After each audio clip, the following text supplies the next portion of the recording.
ভাই, আমরা ক্ষমতার জন্য আমরা জাতীয় সংসদে যাই নাই। এরকম ক্ষমতা তো আমাদের পূর্বপুরুষের ছিল।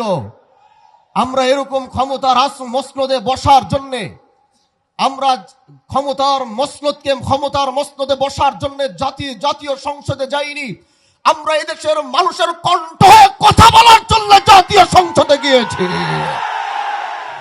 এজন্য যতদিন আমাদের কথাগুলো যতদিন রায় না হবে, আমাদের দাবিগুলো যতদিন পূরণ করা না হবে, আমাদের আন্দোলন চলতে থাকবে। প্রিয় ভাইরা আমার, এদেশের মানুষ 70% মানুষ গণভোটের পক্ষে রায় দিয়েছে। 70% মানুষ জুলাইয়ের পক্ষে রায় দিয়েছে।